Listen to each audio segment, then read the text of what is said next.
我们这一集要谈的是酒糟啦、脂漏性皮肤炎啦、青春痘啦、敏感肌啊这些东西为什么常常诊断在一起哦？那诊断在一起的意思，我跟各位讲一下啊，脂漏性皮肤炎基本上是它有它的标准诊断，就是它在头皮啊，然后眉间啊，就印堂啊，然后下巴这样，然后一路到胸口这些比较出油的地方，这些比较容易出油的地方，常常出现一些丘疹状或化脓的现象。然后酒糟病人在原始，我现在讲的是原始第一，他两颊会比较红，然后甚至眼睛会出事，然后鼻子会出事哈，这是酒糟病人。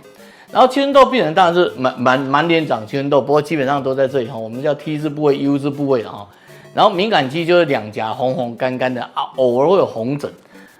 你有没有发觉我讲了半天其实是同一件事情？我们就讲敏感肌好了，你两颊红红干干，有点红疹，这个在肉眼上你跟酒糟能做很好的区分吗？所以你当然会发现，你去找 A 医师跟你说酒糟 ，B 医师跟你说青春痘 ，C 医师跟你说哦你是青春痘擦了太多酸的敏感肌 ，D 医师跟你说哦你眉间会发炎，然后鼻子会发炎，你是脂漏性皮肤炎。这就是为什么你的酒糟的诊断这么的缤纷多彩。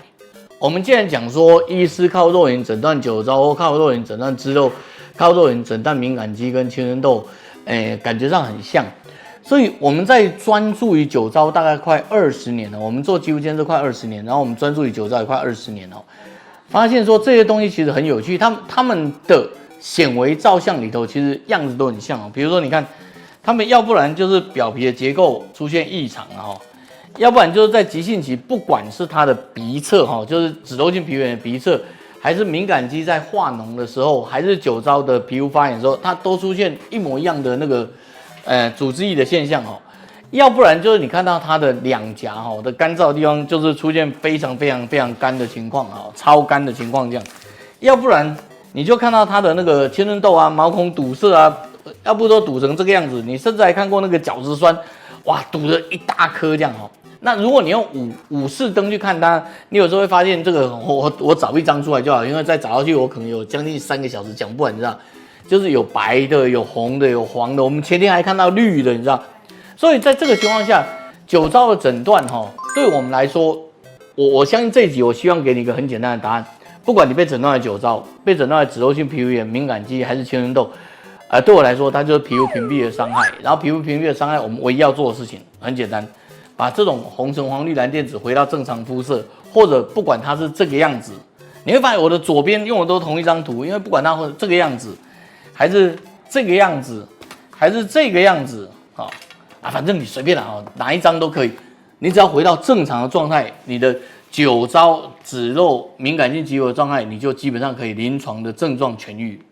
医疗上有一个行为叫大道至简我们做肌肤监测这么多年，我们才发觉很有趣。不管它叫脂漏性皮肤炎，它叫酒糟，它叫敏感肌